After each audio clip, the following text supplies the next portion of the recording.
ఆరోగ్యం గురించి బైబిల్లో ఏమి చెబుతుంది, మనకి మనం ఏం చేయాలి అనే విషయం గురించి ఆలోచించని చాలా మరి ఏ విధంగా చెప్పాలో అర్థం కాని సమస్య.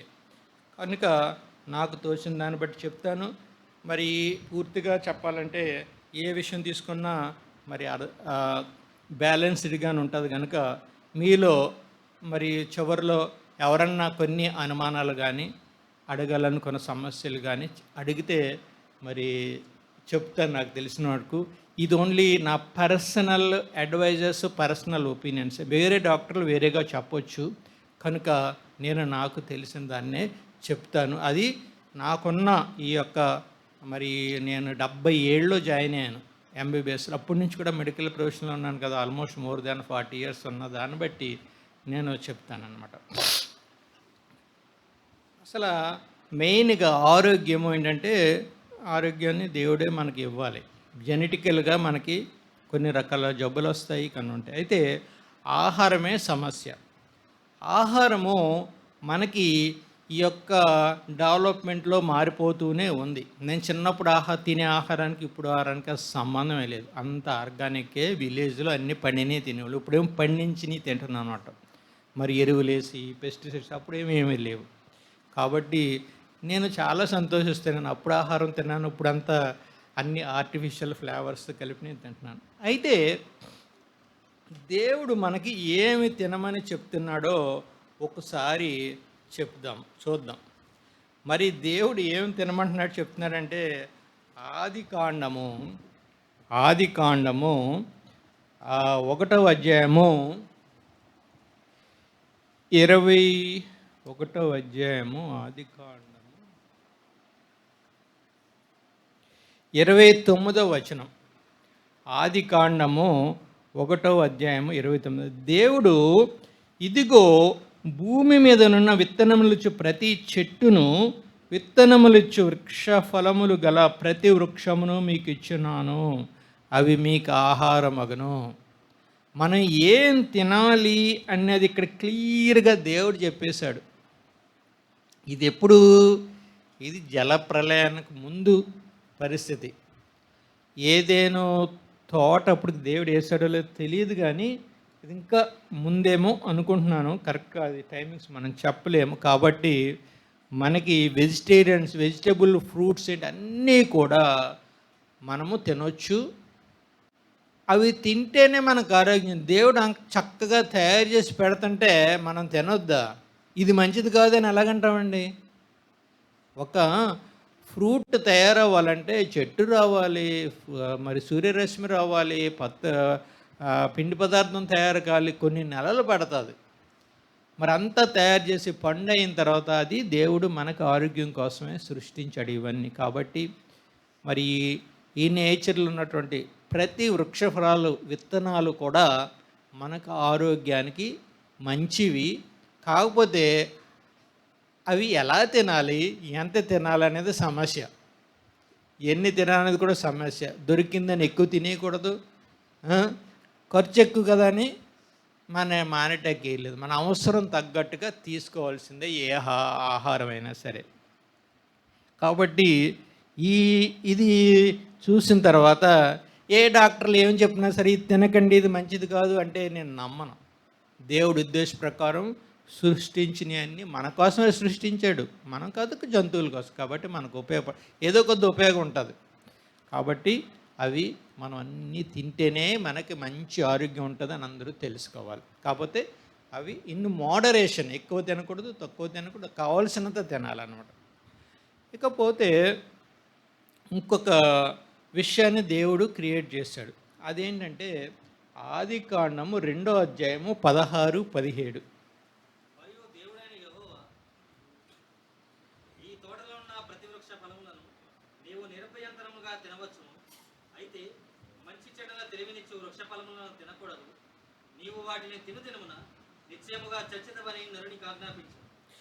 మరి ఇది ఒక నరునికి చెప్పిందే. నరుని మనం కూడా నరులమే కదా, అది కూడా మనకు అప్లై అవుతుంది. మనం ఏదైనా వనంలో లేం, కానీ ఇప్పుడు కూడా మనకి అప్లై అవుతుందని తెలుసుకోవాలి. అంటే మనకు ఎన్నో రకాల ఫలాలు ఉంటాయి, ఎన్నో ఉంటాయి. కాకపోతే మనం కొన్ని తినకూడనివి కూడా ఉంటాయి, అవి వదిలేయాలి. అది నెక్స్ట్ స్టేజ్ అన్నమాట. అంటే దేవుడు అన్ని చూసి ఇది కాదు, ఇది తినొచ్చు అంటే దేవుడు మనకు ఆ జ్ఞానాన్ని ఇచ్చాడు ప్రస్తుతానికి. ఏది మంచిది, ఏది మంచిది కాదు, ఇది తినొచ్చా, తినకూడదా. మన జీవితం ఇంతకాలం జీవించేటప్పుడు మనకు కొన్ని మనకి ఏ మనిషికి అదే తెలుస్తుంది. అది ప్రతి ఒక్కరికి. నాకు కొన్ని ఉన్నాయనుకో, నాకు స్వీట్లు ఇష్టం, కొంతమందికి హాట్ ఇష్టం, కొంతమందికి పులుపు ఇష్టం. అలాగా ఏ మనిషికి తగ్గ ఆహారము వాళ్ళే సెలెక్ట్ చేసుకుని తింటారు. మనకి ఇద్దరు పిల్లలు, ఇద్దరు ఒకే రకం ఆహారం తినరు, ఇష్టపడరు. అంటే ప్రతి మనిషి కూడా డిజైన్డ్ సెపరేట్లీ. కాబట్టి వాళ్ళకి ఏం కావాలో వాళ్ళు సెలెక్ట్ చేసుకుంటే మంచిది. అంటే ఆ సెలక్షన్ ఎక్కువ అవ్వకూడదు, తక్కువ అవ్వకూడదు, మోడరేషన్లో బ్యాలెన్స్డ్గా ఉండాలి. కాబట్టి మనం ఏ ఆహారం తీసుకున్నా సరే దీంట్లో ఏమన్నా తినకూడదు ఉందేమో, దేవుడు వద్దన్నది ఉన్నదేమో అని చూసుకున్నటువంటి అవాయిడ్ చేసుకోవాలి. తర్వాత మూడో విషయం, మనం ఆహారం తినే విషయంలో ఒకటి చూసుకుంటే ఆదికాండము 3వ అధ్యాయము 4, 5 వచనాలు. ఆదికాండము 3వ అధ్యాయము 4, 5 వచనాలు. అందుకు సర్పము, మీరు చావనే చావరు, ఏలయనగా మీరు వాటిని తినదినమున మీ కన్నులు తెరవబడుననియు మీరు మంచి చెడ్డలను ఎరిగిన వారై దేవతల వలె ఉందురనియు దేవునికి తెలియనని స్త్రీతో చెప్పగా, స్త్రీ ఆ వృక్షము ఆహారమునకు మంచిదిను కన్నులకు అందమైనదియు వివేకమిచ్చు రమ్యమునై ఉండడం చూచినప్పుడు ఆమె దాని ఫలములలో కొన్ని తీసుకొని తిని తనతో పాటు తన భర్తకును ఇచ్చెను, అతడు కూడా తిని. Thank you. మరి ఇక్కడ దేవుడేమో కొన్ని తినొద్దు అన్నాడు, ఒకప్పుడు తినొద్దు అన్నాడు. అయితే సాతాన్ ఏం చెప్తుంది, లేదు లేదు అది తిను, అది మంచిది, అది తింటే ఇంకో బెటర్ అయిపోతావు, అసలు నువ్వు దేవదూతలతో సమానంగా అయిపోతావు అంటున్నారు. ఇప్పుడు మనము యూట్యూబ్ కానీ ఏదన్నా వీడియోస్ కానీ పోస్టర్లు కానీ చూస్తే అలాగే ఉంటుంది. మరి రోడ్డు మీద వెళ్తున్నాం అనుకో, మరి పెప్సీ గురించి పెద్ద పెద్ద పోస్టర్లు, తాగితే ఇంక ఇంతే అన్నట్టుగా ఉంటాయి. కాబట్టి అవంతా సాతాను ప్రకటనల కింద మనం చూసుకోవాలి. మనము ఆలోచించగలిగి తాగటం మనకు ఆరోగ్యమా కాదా. చూడటానికి చాలా అందంగా కనిపిస్తాయి, చూడటానికి చాలా రుచిగా ఉంటాయి, రమ్యంగా మంచి స్మెల్ వస్తాయి, అయినంత మాత్రాన మనం తినేయకూడదు. మరి రెస్టారెంట్లు ఉన్నాయనుకోండి, హోటల్స్ ఉన్నాయనుకోండి, అలాగే స్వీట్ స్టాల్స్ ఉన్నాయండి, మంచి మంచి కలర్స్ వేసేసి పెడతా ఉంటారు. మంచి అటు వెళ్తుంటే చక్కటి స్మెల్ వచ్చేస్తుంది, తినాలని మనకు ఆశ కలుగుతూ ఉంటుంది. కానీ మనం ఒకసారి వెనక్కి తిరిగి చూసుకుని ఇవి మనం తినొచ్చా తినకూడదా అని ఆలోచించుకొని కొనుక్కున్నా సరే, కొన్న తర్వాత కూడా మళ్ళీ ఇంకోసారి ఆలోచించుకుని తినాలా తినకూడదా, తింటే మన శరీరం పాడవుతుందా అని ఆలోచించుకొని తినాలి. అంటే ఏదన్నా తినాలంటే అది మన శరీరానికి ఉపయోగపడుతుంది అనుకుంటేనే తినాలి. ఏదో దొరికింది కదా అని తినేయకూడదు, దానివల్ల నష్టం ఉంటుందంటే తినకూడదు, ఏ ఆహారమైనా సరే. కాబట్టి ఆ విధంగా ఆ వేళ మరి ఒక సర్పమే స్త్రీని మోసం చేసింది. కానీ ఈవేళ ప్రతి ప్రపంచంలో మన చుట్టూ ప్రతీది కూడా ఆహార విషయంలో మనల్ని మోసం చేస్తూనే ఉన్నారు. మరి ఇంకా యూట్యూబ్లో చూస్తే అయితే కిచెన్లు ఉంటాయి, ఇలాగ వండితే ఎంత సూపర్గా ఉంటుంది. అలా ఇంతకీ రుచి గురించే మాట్లాడుతున్నాం, కానీ అదేనా మనకు ఉపయోగం అంటే ఏమీ తెలియదు. మరి కొంతమంది ఉంటారు, ఇది తినండి మీకు ఈ జబ్బు తగ్గిపోద్ది అంటారు, అది తినండి ఇది తగ్గిపోద్ది అని అంటారు, చూస్తూ ఉంటారు ప్లస్. కానీ వాళ్ళు చెప్పింది తింటున్నాం, కానీ అసలు నీవేం ఆలోచిస్తున్నావు, నువ్వేం తినాలో ఆలోచిస్తున్నావా, నీ శరీరం గురించి ఆలోచిస్తున్నావు. కాబట్టి మనము ఏమి తినాలన్నా తినకూడదన్నా ఒక 2-3 సార్లు ఆలోచించుకొని అది మనకు మనం జీవించడానికి అవసరము, మన ఆరోగ్యానికి మంచిది అనుకుంటేనే తినాలి. కానీ ప్రస్తుతం మోస్ట్ ఆఫ్ ది పీపుల్ అలా తినట్లేదు. టైం అయితే ఫుడ్ తినేస్తారు, lunch time, dinner time, breakfast time, అవసరమా లేదా కూడా ఆలోచించరు. కాబట్టి ఆ విధంగా తింటమే ఒక డ్యూటీలాగా పెట్టుకోకుండా మనకు అవసరమైనట్టు తినాలి. అంతే తప్ప ఎక్కువ ఉందని ఎక్కువ తినేయకూడదు, తక్కువ ఉందని క్వాంటిటీ కూడా చాలా ఇంపార్టెంట్. తర్వాత నెక్స్ట్ ఇంకొక విషయం చెప్దాం అనుకున్నాను. ఈ ఫుడ్ ఎఫెక్ట్ ఎలాగుంటుంది అంటే, ఆది కాండము 3:11-12. అందుకాయన, నీవు దిగంబరువని నీకు తెలిపిన వాడెవడు? నీవు తినకూడదని నేను నీకు ఆజ్ఞాపించిన వృక్షఫలమును తింటివా అని అడిగాను. అందుకు ఆదాము, నాతో నుండుటకు నీవు నాకు ఇచ్చిన ఈ స్త్రీయే ఆ వృక్షఫలములు కొన్ని నాకు ఇయ్యగా నేను తింటినని. ఇక్కడ ఈ 2 వాక్యాలు చదివితే నాకు చాలా అసలు విచిత్రం అనిపిస్తుంది. దేవుడు అడిగే క్వశ్చన్ ఏంటి? నువ్వు ఆ పండు తిన్నావా అని అడుగుతుంటే, తిన్నానో తినలేదో చెప్పట్లేదు ముందు. Question answer to the point కాదు. అప్పటికే ఆదాము యొక్క మైండ్ మారిపోయింది. ఈ పండు తినేసరికి తిన్నగా ఆలోచించడం మానేసి పక్కగా ఆలోచిస్తున్నాడు. అంటే మన ఫుడ్ ఎఫెక్ట్ అంత ఉంటుంది అన్నమాట. నువ్వు ఆ పండు తిన్నావా? ప్రభువా తిన్నాను, తప్పు అయిపోయిందంటే అప్పుడే క్షమించే, సరేలే కడిగేసేసి అప్పుడే యేసుక్రీస్తు రక్తం తీసేసి కడిగేసేసి, సరేలే ఇక్కడి నుంచి బాగుండేను వాడు. నువ్వు భార్యగా నాకు ఇచ్చావు కదా, ఆవిడ ఇచ్చింది తిన్నాను అంటే దేవుడి మీద నెపం వేయటం మొదలు పెడుతున్నాడు. అంటే మనం తినే ఫుడ్ అంత ఎఫెక్ట్, ఏం పర్లేదులే తిని బాగుంటుందని మరి హోటల్స్కి వెళ్ళినా పెడతా ఉంటారు, తింటూ ఉంటారు. కాదు, ఫుడ్ ఎఫెక్ట్ చాలా ఉంటుంది. ఇమ్మీడియట్గా మన మైండ్ని మారిపోతుంది. కాఫీ తాగమనుకో ఒకలాగా ఉంటుంది, పెప్సీ తాగితే ఇంకోలాగా ఉంటుంది, మరి ఇంకా ఆల్కహాల్ తాగితే ఇంకా డిఫరెంట్గా ఉంటుంది. అదే ఫుల్గా మటను మీట్ తిన్నామనుకో ఇంకోలాగా తయారైపోతా. కాబట్టి ఫుడ్ ఎఫెక్ట్ చాలా ఉంటుంది. దీన్ని బట్టి అనేక సమస్యలు పార్టీల్లో వస్తున్నాయి. చూడండి, మరి ఇంటర్నెట్లో కానీ న్యూస్లు కానీ చూడండి, అనేక సమస్యలు పార్టీల్లో వస్తూ ఉంటాయి, మరి గొడవలు అవుతూ ఉంటాయి. అలాగే పార్టీ అయిపోయిన వెంటనే 1-2 రోజులు కడుపు నొప్పి సమస్యలతో బాధపడే వాళ్ళు కూడా చాలామంది ఉంటారు. కాబట్టి మరి ఫుడ్ బాగుంది, వాసన వస్తుంది, కలర్ ఉంది, రుచి ఉంది, నిజమే అవన్నీ ఉన్నాయి. దాంట్లో ఉన్నటువంటి ఏమంటారు దాన్ని, శక్తి ఎంత ఉంది, లేకపోతే పోషకాలు అన్న దేవుడి మాట ఒకటి ఉంటుంది. దీంట్లో సారం ఎంత ఉందో ఆలోచించాలి.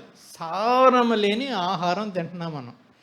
సారము లేదు కాబట్టే పైన ఈ కలర్ కోటింగు, టేస్టింగు, తర్వాత స్మెల్లింగు అన్నీ పైన కలుపుతున్నారు. నిజంగా సారం ఉంటే ఈ కలపాల్సిన అవసరం ఉందా? లేదు.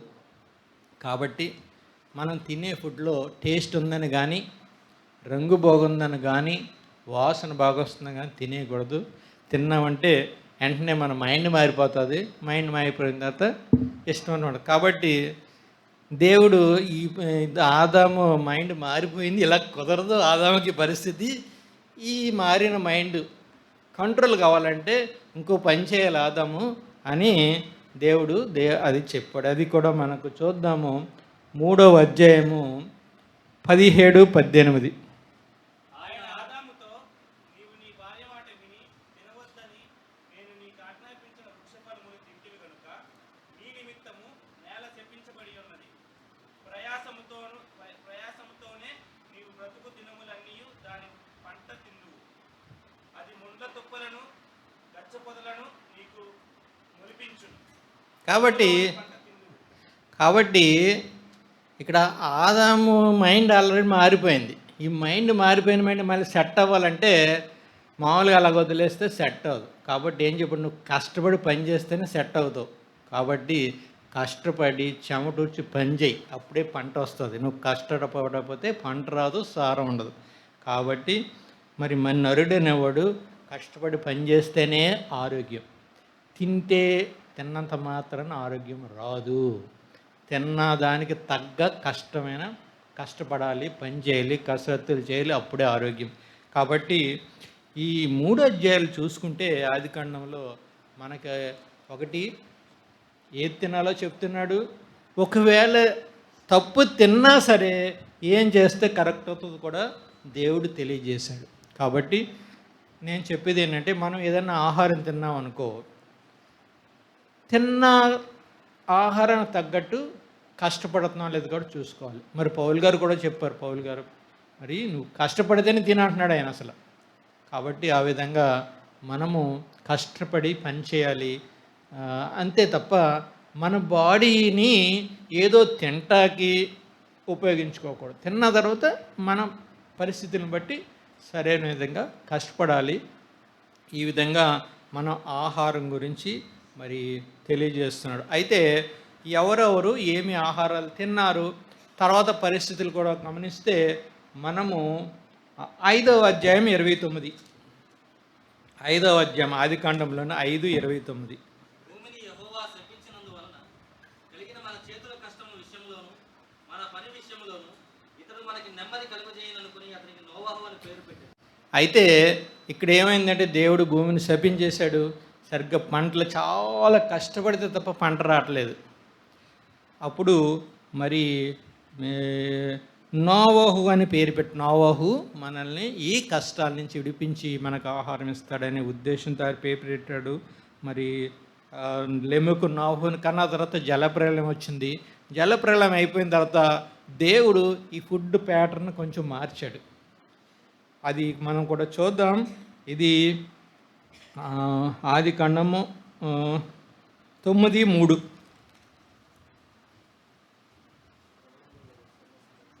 ప్రాణము గల సమస్త జనములు మీకు ఆహారమగును, పచ్చని కూరల మొక్కలను ఇచ్చినట్లు వాటిని మీకు ఇచ్చి ఉన్నాను. Okay, thank you. మరి అంతవరకు కూడా దేవుడు మనకి ఓన్లీ వెజిటేరియనే పర్మిషన్ ఇచ్చాడు. తర్వాత సరేలే మీరు వీళ్ళకి ఇంత కష్టపడిపోతున్నారు కదా అని దేవుడు కొంచెం కనికరించి నాన్ వెజ్ కూడా తినండి అయ్యా అని ఇచ్చాడు అనమాట. కాబట్టి అది కూడా అప్పటి నుంచి కూడా మనకి ఆహారము మనకి దొరికింది. కాబట్టి మరి వెజిటేరియన్, నాన్ వెజిటేరియన్ కూడా ఇచ్చినటువంటి దేవునికి మనం ఎంతగానో స్తుతించాలి. మనం కష్టపడిపోతుంది తండ్రి కదా మనకి, మనం కష్టపడి చేస్తుంటే సరే అని ఊరుకుంటాడా? సరేలే ఇది కూడా తినని నాన్ వెజ్ను కూడా మనకి యాడ్ చేశాడు. కాబట్టి మనము ఇంకా మనకు తెలిసినట్టు పెద్దలు ఎటువంటి ఆహారం తిన్నారో కూడా ఒకసారి చూద్దాము. 14:18. మరియు షాలేము రాజైన మెల్కీసెదెకు రొట్టెను ద్రాక్షారసమును తీసుకొని వచ్చెను. అతడు సర్వోన్నతుడగు దేవునికి యాజకుడు. మరి ఇక్కడ మరి మెల్కీసెదెక్ అంటే మరి దేవుని యాజకుడి కింద లెక్కేసుకుంటారు.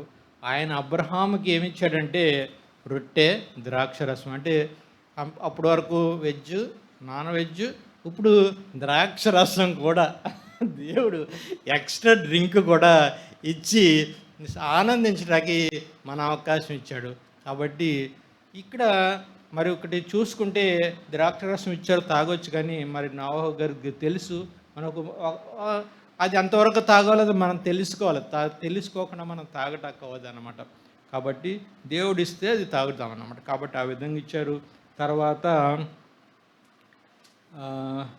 18, 6, 7, 8. అబ్రాహాము గుడారములో ఉన్న శారా యొద్దకు త్వరగా వెళ్ళి, నీవు త్వరపడి 3 మానికల మెత్తని పిండి తెచ్చి పిసికి రొట్టెలు చేయమని చెప్పాను. మరియు అబ్రాహాము పశువుల మందకు పరిగెత్తి ఒక మంచి లేత దూడను తెచ్చి ఒక పనివానికి అప్పగించెను. వాడు దాన్ని త్వరగా సిద్ధపరిచాడు. కాబట్టి ఇంకా నెక్స్ట్ కూడా చదవండి. తరువాత అతడు వెన్నను పాలను తాను సిద్ధము చేయించిన దూడను తెచ్చి వారి ఎదుట పెట్టి వారు భోజనము చేస్తుండగా వారి యొద్ద చెట్టు కింద నిల్చుంటారు. మరి ఇక్కడ అబ్రహాము మరి దేవదూతలో దేవుడు వచ్చినప్పుడు వారికి ఆతిథ్యం ఇస్తే ఏమిస్తున్నాడు? వెజిటేరియన్ ఇస్తున్నాడు, నాన్ వెజిటేరియన్ ఇస్తున్నాడు. అంతేకాకుండా పాలు, వెన్న కూడా ఎక్స్ట్రాగా మనకి ఒక్కొక్కటి యాడ్ అవుతుకుంటూ వచ్చాయి మన ఫుడ్లో. కాబట్టి మరి ఇప్పుడు అందరికి పాలు ఇష్టమే, కాఫీ ఇష్టమే, వెన్న ఇష్టమే, నెయ్యి ఇష్టం, చక్కగా వాసన వస్తుంది కదా. కాబట్టి అవి కూడా మనం చక్కగా తినవచ్చు. ప్రస్తుతానికి చాలామంది నెయ్యి తినొద్దు, పాలు తాగొద్దు, పెరుగు తినొద్దు అంటారు. కానీ మరి బైబిల్ ప్రకారం అవి మనం చక్కగా ఇంతవరకు వచ్చినవన్నీ మనం తీసుకోవచ్చనే అనుకుంటాం. తర్వాత 25:34.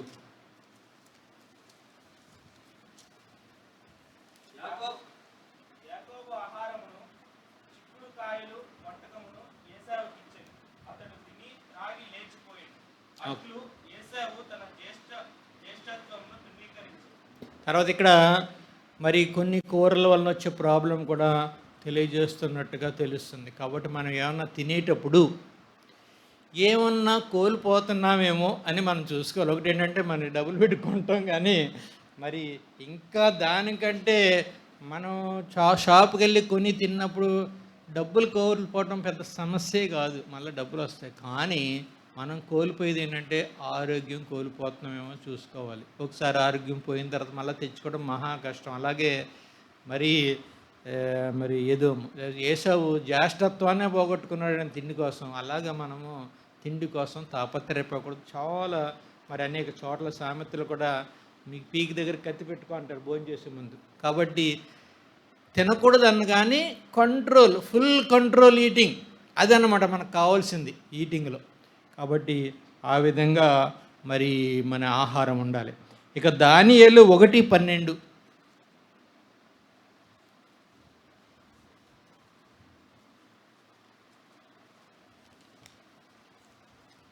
10 దినములైన పిమ్మట వారి ముఖములు రాజభోజనం భుజించు బాలులందరి ముఖముల కంటే సౌందర్యముగాను కళగాను కనపడగా రాజు వారికి నియమించిన భోజనమును పానము కొరకైన ద్రాక్షారసమును ఆ నియామకుడు తీసివేసి వారికి శాఖధాన్యములను ఇచ్చింది. మరి ఇక్కడ దానియేలుని బానిసత్వంలోకి తీసుకుపోయారు వారితో పాటుగా వారి స్నేహితుల్ని. మరి దానియేలు ఏమన్నాడంటే నాకు శాఖ ధాన్యాలు వాటర్ ఇమ్మన్నాడు, అంతే చాలు. బేసిక్గా మన ఆరోగ్యంగా హ్యాపీగా ఉండాలంటే శాఖ ధాన్యాలు, ప్లెయిన్ వాటరు చాలా సరిపోదు. కాబట్టి ప్యూర్ శాఖ ధాన్యాలు మనకు దొరకట్లేదు కాబట్టి మనం మల్టిపుల్ తీసుకుంటాం. కాబట్టి మాంసం తినేస్తే బాగుంటుందని కానీ అలాగనే కాకుండా మనం ఆరోగ్యంగా తెలివిగా ఉండాలంటే శాఖ ధాన్యాలు చాలా ఇంపార్టెంట్. బలంకు కావాలంటే రాజుల్లాగా మాంసం అయి తినొచ్చు అని నేను అనుకుంటున్నాను. ఇంకా ముందుకెళ్ళి యోహాను 21:9 మరియు 13.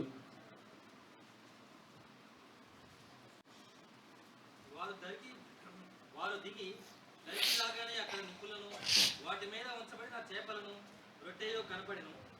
యేసు వచ్చి ఆ రొట్టెను తీసుకుని వారికి పంచిపెట్టెను, అలాగే చేపలను కూడా పంచిపెట్టాను. మరి ఇక్కడ ఈ అధ్యాయం చూస్తే మరి తండ్రి అనే దేవుడు ఎంతవరకు ఆహారాలు ఇచ్చాడు. యేసుక్రీస్తు ప్రభువారు మరి జలచరాలను కూడా ఆహారంగా ఇచ్చినట్టుగానే తెలుస్తుంది. చేపలను కూడా తీసుకొచ్చి ఇచ్చాడు. మరి చేపలంటే అందరికి ఇష్టమే కదా. మరి యేసుక్రీస్తు ప్రభువారు చేపలను ఇచ్చారు, రొట్టెనిచ్చారు. ఆయన డైరెక్ట్గా నెప్పుల మీద పెట్టేసి కాల్చి వెళ్ళి తినిపించినట్టుగా మనకు తెలుస్తుంది. ఆయనతో చక్కటిగా మరి యేసుక్రీస్తు ప్రభు భోజనం చేశారు, చేపలు తర్వాత మరి రొట్టె. మరి చేపలు కూడా ఆరోగ్యానికి చాలా మంచిది.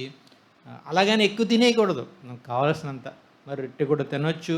మరి ఆహార విషయాలు మరి ఇకపోతే ఈ ఆహారాల గురించి బైబిల్ నుంచి ఇంతవరకే చూశాను. ఇంకా అనేక విషయాలు ఆహార విషయాల్లో ఏం తినాలి ఏం తినకూడదు మనకి బైబిల్లో చదువుకుంటూ ఒక్కోసారి వస్తూ ఉంటాయి. కాబట్టి ఒకసారి అక్కడ ఆగిపోయి మనం ఒకసారి ఆలోచించాలి, మనం ఈ ఆహారం తింటున్నామా లేదా. మరి సపోజ్ సేనార అరణ్యంలో ఇశ్రాయేలు వారు ఏమంటున్నారు, మాకు కీరకాయలు లేవు, ఈ కూరగాయలు లేవు, అవి అక్కడ ఉంటాయి, అవి కూడా తినేవే, అవి కూడా మనం ఉంచుకోవాలి. ఇకపోతే మరి దావీదు దగ్గరికి వస్తే ఆయన ఏం చేశారు, ఫంక్షన్ లాట్లో మరి అంజూరపు అడులు తర్వాత ద్రాక్ష గుత్తులు ఇచ్చేవారు. అవి కూడా మన ఆరోగ్యానికి చాలా మంచిది, అంజూరము ద్రాక్ష. తర్వాత అంతేకాకుండా మరి దావీదు కష్టకాలం ఉన్నప్పుడు ఆయన స్నేహితులు ఆయన కొంచెం ఫలాలు పంపించేవారు. ఏంటి, పిస్తాకాయలు, బాదం పప్పు ఇవన్నీ పంపించారు. అవి కూడా మనకి ఆరోగ్యానికి చాలా మంచిది. అంతేకాకుండా దావీదు వాళ్ళ అన్నల దగ్గరికి వెళ్ళేటప్పుడు దావీదు తండ్రి అనేటువంటి యెషయా కొన్ని పంపించారు. ఏంటి, జున్ను ముద్దలు రకరకాలు, అవి కూడా ఆరోగ్యానికి చాలా మంచిదే. ఇవన్నీ బైబిల్లో ఏం తినాలి అనేది చాలా చక్కగా రాసి ఉంది. అవి మనము ఆలోచించకుండా చక్కగా తినొచ్చు. కానీ ప్రస్తుత ప్రపంచంలో అలాగ ఉండదు. ఏం తినాలో ఏం తినకూడదు రకరకాల గైడ్లైన్స్ వస్తూ ఉంటున్నాయి. ఎక్కువ విషయం చూస్తే ఒక 50 సంవత్సరాల క్రితం తొన్ని తినాలనుకుంటే 10 సంవత్సరాల దాకా అబ్బాయి వద్దు ఈ తినండి అంటారు. మళ్ళీ ఇంకో ప్రదేశం ప్రతిసారి మారిపోతూ ఉంటుంది. కానీ మానవ జీవితం అలాగే సాగిపోతుంది. పరిస్థితులను బట్టి మన ఆహారపు అలవాట్లు మార్చుకుంటూ ఆరోగ్యాన్ని మెయింటైన్ చేసుకోవాలి. ఇకపోతే మెయిన్గా అందరూ కూడా మీరందరూ ఎక్కువ మరి నా నుంచి ఆశించేది ఏంటంటే, ఈయన ఎంత చెప్తున్నాడు, ఎంత మాకు తెలీదా అని అనుకోవచ్చు. గుండె సమస్యలను చెప్పొచ్చు కదా, డాక్టర్ కదా, బీపీని గురించి చెప్పొచ్చు కదా, షుగర్ని గురించి చెప్పొచ్చు కదా అని అనుకోవచ్చు. గుండె జబ్బులు కానీ, బీపీలు కానీ, షుగర్లు కానీ చెప్పితే మీరు ఇనేసి నయం చేసుకునే జబ్బులు కావు. చాలా కష్టం. గుండె జబ్బు ట్రీట్ చేయాలి అంటే గుండె డాక్టర్ సరిపోడు. డయాబెటీస్ ట్రీట్ చేయాలంటే డయాబెటీస్ డాక్టర్స్ కూడా సరిపోరు. బీపీ డాక్టర్లు సరిపోతే ఎప్పటి నుంచి, నా చిన్నప్పటి నుంచి తెలుసు. కానీ ఎంతవరకు బీపీ కానీ, షుగర్ కానీ, గుండె జబ్బులు కానీ పెరుగుతున్నా కానీ అసలు ఏమీ తగ్గలేదు. ఎక్కువ మందికి అయిపోతున్నాయి. అంటే నిజంగా ఆలోచిస్తే అసలు ఆ మైండ్ పక్కన పెట్టేసి, అసలు బీపీ ఎప్పుడో 50 సంవత్సరాల క్రితం వచ్చింది కదా, ఇంతమంది డాక్టర్లు బీపీని, షుగర్ని, గుండె జబ్బులను ఎందుకు కంట్రోల్ చేయలేకపోయారు? ఇన్ని రకాలు చెప్తారు. ఇత్తనంటారు, ఆ బిల్ అంటారు, ఈ బిల్ అంటారు, డైలీ చెకప్ అంటారు, హెల్త్ చెకప్ అంటారు, మాస్టర్ చెకప్ అంటారు, కార్డియాక్ చెకప్ అంటారు. ఇన్ని చేసినా ఏమైనా తగ్గుతుందంటే ఏమీ తగ్గదు. ఓన్లీ కంట్రోల్ చేస్తున్నారు. ఎక్కువ అవ్వాలా, తక్కువ అవ్వాలి, అంతే.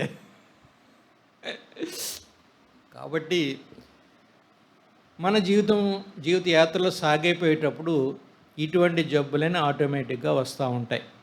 మన యొక్క జెనెటిక్ ప్యాటర్న్ బట్టి ఎటొచ్చి ఆ జబ్బు ఉన్నప్పుడు దానికి తగ్గ విధంగా మన ఆహారపు అలవాట్లను కానీ, మన థింకింగ్ ప్యాటర్న్ కానీ, మన పనులు కానీ మార్చుకోవాల్సిన బాధ్యత మనదే. అప్పుడు ఏంటంటే బెటర్గా జీవించే వరంగా ఉంటాం. ఇకపోతే మరి గుండె జబ్బులు చాలా కామన్ అయిపోయాయి. 35 సంవత్సరాలు దాటిన ప్రతి మగవాళ్ళు కూడా గుండె జబ్బుకు, ఇప్పుడు నేను ఇంకా చాలా చిన్నవాళ్ళకి, అంటే పుట్టుకతో వచ్చినవి కాకుండా ఈ డెవలప్ అయిన ఈవెన్ 30 years లోపల కూడా గుండెకి ఆపరేషన్లు చేసిన వాడిగా ఉన్నాను. కాబట్టి ప్రతి ఒక్కళ్ళు కూడా గుండె జబ్బు వచ్చే అవకాశం ఉందేమో అని పరీక్ష చేసుకుని దాని తగ్గ జాగ్రత్తలు తీసుకోవాలి. అలాగే డయాబెటీస్ కూడా వచ్చే అవకాశం ఉంటుంది. పేరెంట్స్కి కనుక షుగరు, తర్వాత గుండె జబ్బు, బీపీ ఉంటే పిల్లలకి అదే వస్తుంది అన్నమాట, జెనెటికల్ ప్యాటర్న్ బట్టి. ఈ ఎవరికైనా రావచ్చు. కాబట్టి అది దాన్ని తగ్గట్టుగా మనం మార్చుకోవాలి. ఇక ఇంకేం చెప్పండి. కాబట్టి మెయిన్ గుండె జబ్బు గురించి చెప్తాను. ఇప్పుడు గుండె సమస్య అనేది చాలా ప్రాబ్లం. గుండె జబ్బు ఉందంటే మన జీవితం పోయినటువంటి, గుండె ఆగితే ప్రాణం పోతుంది కదా. అందుకని మరి ఏదైనా సరే గుండెకి ముఖ్యమైన ప్రాధాన్యత ఇస్తారు. ఏదైనా సరే మన శరీరము పుట్టినప్పుడు కొత్తగా ఉంటుంది. ఉండే కొద్దికి, జీవించే కొద్దికి రకరకాల వీర్ అండ్ టేర్ సర్వీసింగ్ అవ్వాలి, మారుతూ ఉంటుంది. మరి దాని తగ్గట్టుగా మన జీవితము మార్చుకుంటూ ఉండాలి. అయితే ఈ గుండె జబ్బులు కానీ, షుగర్ కానీ రాకుండా ఏమి చేయాలి అంటే, మనము న్యాచురల్గా జీవించడానికి ప్రయత్నం చేయాలి. అన్యాచురల్గా జీవించకూడదు. న్యాచురల్గా అంటే దేవుడు పెట్టిన పద్ధతుల ప్రకారం వెళ్ళిపోవాలి, కట్టల ప్రకారం వెళ్ళాలి. తిండి విషయం ఆల్రెడీ చెప్పాం కదా. నెక్స్ట్ మోస్ట్ ఇంపార్టెంట్ థింగ్ నిద్రపోవటం అనేది చాలా ఇంపార్టెంట్. బాగా నిద్రపోయే వాళ్ళకి యాక్చువల్గా గుండె జబ్బులు తక్కువే ఉంటాయి అని నేను అనుకుంటాం. మనము ఎంత నిద్రపోతున్నాం అనేది చూసుకోవాలి. ఆహారం తర్వాత నెక్స్ట్ మనకి నిద్ర చాలా ఇంపార్టెంట్ అన్నమాట. సరిగ్గా నిద్రపోకపోవటం వలన వస్తుంది. ఇప్పుడు మనకి కొత్తగా వెహికల్ కొన్నాం అనుకోండి, 6 నెలలు 3 నెలలు, నెల అయిన వెంటనే సర్వీసింగ్ పంపించేయమంటాడు ఊరుకోడు కంపెనీ వాడు. రాకపోతే గ్యారంటీ పోతుంది అంటాడు. అంతే కదండి. అలాగే మనం దేవుడు పుట్టించిన తర్వాత పొద్దున్న లెగుస్తాము, సాయంత్రం దాకా పని చేస్తాం. వెంటనే దేవుడు సర్వీసింగ్ వచ్చేయి నిద్రపో అంటాడు అనమాట. నిద్రలో చక్కగా బాడీ అంతా సర్వీసింగ్ చేసి మార్నింగ్ ఫ్రెష్గా ఉంటుంది. ఫుల్గా నిద్రపోండి, సర్వీస్ అయ్యొచ్చిన వెహికల్ లాగా ఉంటుంది మన బాడీ కానీ మైండ్ కానీ అంతా. కానీ ప్రస్తుత ప్రపంచం ఏంటో పగలు నిద్రపోతారు, రాత్రి మెలకుగా ఉండి ఆన్లైన్ జాబులు చేసి వాళ్ళని చూస్తే నాకు చాలా బాధ అనిపిస్తుంది. సర్వీసింగ్ పగలే చేస్తాడు, నైట్ చేయడు వెహికల్. అయితే దేవుడు మనం సర్వీస్ చేయాలంటే మనం నిద్రపోవాల్సిందే. మనం మెలకుగా ఉంటే దేవుడు ఇంక మనకేం చేస్తాడు? మనం దేవుడిని చేయనేమో సర్వీసు. కాబట్టి మస్ట్గా స్లీప్ టైం అనేది చాలా ఇంపార్టెంట్. ఒక స్లీప్ ఇప్పుడు చాలామంది రైతులు నిద్రపడట్లేదని అంటాడు. అంటే నీకు ఎంత పని ఉన్నా సరే నీ వెహికల్ ఎలాగా ఇచ్చేయాలి. నువ్వు నిద్రపోకపోతే నీ లైఫ్కి గ్యారంటీ దేవుడు ఎవడు. అలాగే మన కొత్త బండికి సర్వీసింగ్ పంపించకపోతే గ్యారంటీ ఎలాగే ఇవ్వడో, మనం సరిగ్గా నిద్రపోకపోతే మన లైఫ్కి గ్యారంటీ దేవుడు. జరిగిపోవచ్చు కానీ డైలీ మస్ట్గా నిద్రపోవచ్చు. అప్పుడప్పుడు నిద్రపోవచ్చు, ప్రయాణాలు చేసి కావచ్చు, కానీ రెగ్యులర్గా మనం స్లీప్ అనేది చాలా ఇంపార్టెంట్. ఒకటి, లెగుస్తాము, చక్కగా పని చేసుకోవాలి, ఓపుకున్నంత వరకు పని చేయాలి, మెలకుకున్నంత వరకు శ్రమ పడాలి. శ్రమ అయిపోయిన తర్వాత చక్కగా ఫుల్గా నిద్రపోవాలి. నిద్రలోనే దేవుడు చక్కగా మనకు మొత్తం బాడీ అంతా సర్వీసింగ్ అయిపోతుంది. మన మైండ్ పనిచేస్తుందనుకో బాడీ సర్వీసింగ్ అవ్వదు. గుండె ప్రాబ్లమ్స్ ఎక్కువైపోతాయి, షుగర్లు వచ్చేస్తాయి, బీపీలు వచ్చేస్తాయి. కాబట్టి స్లీప్ అనేది చాలా ఇంపార్టెంట్. 2 విషయాలు చెప్పేసినది. 3వ విషయం స్ట్రెస్. అందరికీ స్ట్రెస్సే. చదవాలన్నా స్ట్రెస్సే, చదవకపోయినా స్ట్రెస్. ఉద్యోగం చేయాలంటే స్ట్రెస్, ఉద్యోగం లేదంటే ఇంకా స్ట్రెస్. ఉద్యోగం లేదు, సపోజు డబ్బు లేదనుకో, మనీ లేదు, కష్టమైపోయింది, చాలా స్ట్రెస్. డబ్బు ఎక్కువైపోయింది అనుకో, ఏం చేయాలి, డబ్బు అంత దొంగలు పట్టుకుపోతాను. అది మహాభయంకరమైన స్ట్రెస్. కాబట్టి తగు మోతాదులో ఉంచుకోవాలి. మనకి ఎంత కావాలో అంతే మనీ, మనం ఎంత పని చేయాలో అంతే పని. మన ప్రొఫెషన్, నా కెపాసిటీ 100కి 50 మార్కులు వస్తే అంతే. 100కి 110 మార్కులు రావాలి అని నేను ప్రయత్నం చేయటము. ప్రస్తుతం మనకి పోయిన ఎలక్షన్లో కూడా అదే డబుల్ సెంచరీ అన్నారు, అంత అవసరం. కాబట్టి అసలు బియాండ్ అవర్ కెపాసిటీ మనము టార్గెట్స్ పెంచుకోకూడదు. మన వై నాట్ 100% అనుకోవద్దు. 100% ఎలాగొస్తుంది అసలు మనకి? మనమే ఫాల్ట్. ఏం మాట్లాడతామో తెలియదు, ఏం ఆలోచిస్తూ ఇప్పుడు మాట్లాడింది కొంచెంసేపు మాట్లాడాలి, సేమ్ మాట్లాడాలి, మర్చిపోతాను. కాబట్టి 100% పర్ఫెక్ట్ మనం ఎప్పుడుకి కాము. మనం ఫాల్ట్ చేస్తాము, డిఫెక్ట్లు ఉంటాయి. దేవుడిని కనుగరించి ప్రభా తప్పు అయిపోయిందంటే ఆయన అలాగే కాపాడతాడని ఆయనకు వదిలేద్దాం. కాబట్టి మన టార్గెట్స్ లిమిటెడ్గా పెట్టుకుంటే స్ట్రెస్ తగ్గుతుంది. ఏదన్నా జరగలేదు అనుకోండి, మనం అనుకున్నది, మనం ఏం చేయాలంటే అది వదిలేయాలి తప్ప దాన్నే పట్టుకుని వెళ్ళాడితే ఇంకా అవుతుంది. ఇంకోటి ఏమనుకోవాలంటే, నేను సపోజ్ నేను ఒకటి ఎక్స్పెక్ట్ చేసాను, రాలేదు, పోన్లే దేవుడు ఎంతకంటే మంచి దాచి ఉంచాడేమో, నాకు ఇస్తాడులే అని విశ్వాసం కలిగి నిరీక్షణ కలిగిన వారమే ఉండాలి. ఇది స్ట్రెస్ మేనేజ్మెంట్. తర్వాత మరి వర్క్ అయిపోయింది, ఫుడ్ అయిపోయింది. తర్వాత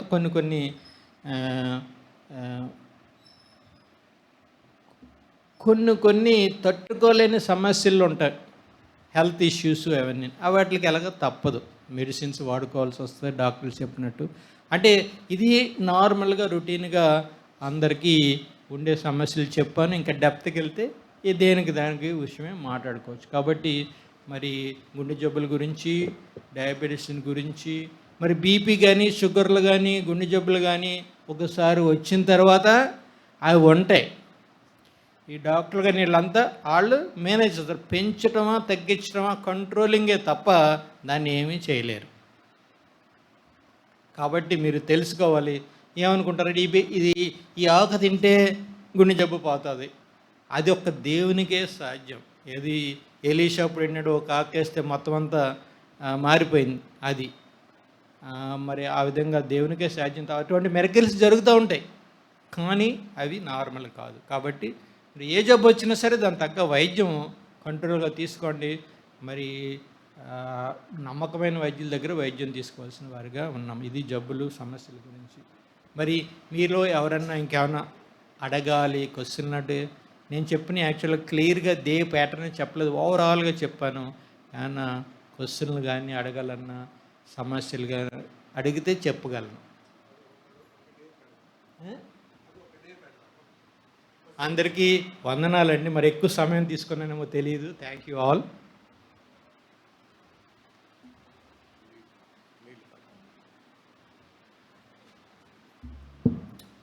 మంచిది. ఆహారం, నిద్ర, ఒత్తిడి ఈ 3 సమన్వయపరుచుకోగలిగితే మన ఆరోగ్యాన్ని మనం మన చేతిలో ఉన్నంత వరకు కాపాడుకోగలుగుతాం. చివరిగా దాని కొనసాగింపు ఎవరిది? దేవునిది. కానీ విశ్వాసం అనేది దేవుని మీద ఆధారపడటం. ఈ 3 విషయాల్లో జాగ్రత్తగా ఉండాలి. వెజిటేరియన్, నాన్ వెజిటేరియన్ ఎంత తినాలి అనే దానికి అది వివేకం అవసరం. నా మట్టుకు నేను నమ్మేది ఏంటంటే 5 రొట్టెలు 2 చేపలు. గతంలో ఈక్వేషన్ చెప్పాను కదా. వారంలో ఎన్ని రోజులు? 7 రోజులు. కాబట్టి ఒక 5 రోజులు వెజిటేరియన్ తినండి, 2 రోజులు నాన్ వెజిటేరియన్ తినండి. రేషియో చెప్తున్నా, ఖచ్చితంగా అని కాదు, కొంచెం అటు అవ్వచ్చు ఇటు అవ్వచ్చు. తర్వాత నిద్ర మాత్రం రాత్రులు, మొన్న డాక్టర్ గారితో మాట్లాడేటప్పుడు కూడా చెప్పారు, సూర్యుడు అస్తమించే టైము మనం రాత్రి టైం నిద్రపోవాలి. ఆ టైంలో డ్యూటీ చేస్తే నువ్వు దేవుడు ఏర్పరిచిన నియమానికి వ్యతిరేకంగా వర్క్ చేస్తున్నావు. సో నీ జీవితానికి గ్యారెంటీ నువ్వే తీసేసుకుంటున్నావు. కాబట్టి అటువంటి ఉద్యోగాలు ఉంటే త్వరగా షిఫ్ట్ అవ్వడానికి చూసుకోండి. ఎందుకంటే దేవుడు ఒక పద్ధతి నియమించాడు, దానికి వ్యతిరేకంగా మనం పనిచేస్తున్నాం. ఎప్పుడైనా ఒకరికి లేట్ అవుతుంది, కానీ ఇన్ జనరల్గా నేను మాట్లాడుతున్నాను. అలాగే మన ఆరోగ్య విషయంలో కూడా మనం జాగ్రత్తగా ఉండాలి. సరైన నిద్ర, సరైన ఆహారం, సరైన విశ్రాంతి, ఒత్తిడికి దూరంగా ఉండడం, ఇవన్నీ జ్ఞాపకం చేసుకుంటూ దేవుని కొరకు జీవించాలి. ఆరోగ్యం ఉంటే దేవునికి మహిమ, మనకి సంతృప్తి ఉంటుంది.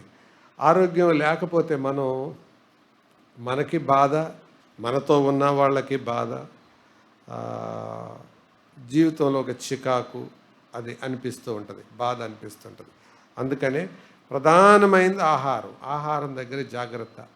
1, ఆహారం తినేటప్పుడు ఇది అవసరమా, 2, నా శరీరానికి సరిపోతుందా అని మనం విన్నాం కదా. అలాగా వివేచించి తినండి. అంతేగాని ఈట్ స్ట్రీట్లో పడి రాత్రిపూట వెళ్ళి మొత్తాన్ని తినటం అవతల పడేయటం అలా చేస్తే మనల్ని కూడా అలాగే పడేయాలి తర్వాత. అట్లాగా ఆహార విషయంలో మనం వివేకంగా ఉందాం. పురుషోత్తం గారిని భోజనం చేసేటప్పుడు ఏదో పెడితే ఆయన అన్నాడు, వద్దు నాకు అన్నాడు. ఏమంకుల్ మీకు ఇష్టమే కదా అంటే, ఇష్టమే కన్నానా, నేను ఒక నియమం పెట్టుకున్నాను, దీన్ని తినుదినమన నీవు నిశ్చయంగా చచ్చదవు అనుకుంటాను నేను, అందుకని నేను దాన్ని తినను అని అనుకున్నాడు. అట్లాగా ఏదైతే మనకు హానికరం అవుతుందో ఇది నేను తింటే చస్తాను అనుకోవాలి. కానీ ఇంకొక కాంప్లెక్స్ కూడా ఉంది బైబిల్లో. అది ఏలియా సారేపతో ఊరికి వస్తే విధవరాలు ఏం చేస్తున్నావమ్మా అంటే ఏమంటుంది, నేను నా కొడుకు పుల్లలు ఏరుకుంటున్నా, ఇంట్లో కొంచెం పిండి ఉంది, తర్వాత చెప్పండి మీరు, నూనె ఉంది, తిని చచ్చిపోదాం. ఇక్కడ నాకు డౌట్ ఏంటి, మనుషుల సైకాలజీ ఎలాగైందంటే చచ్చిపోవటమే కదా, తినకుండా చావచ్చుగా.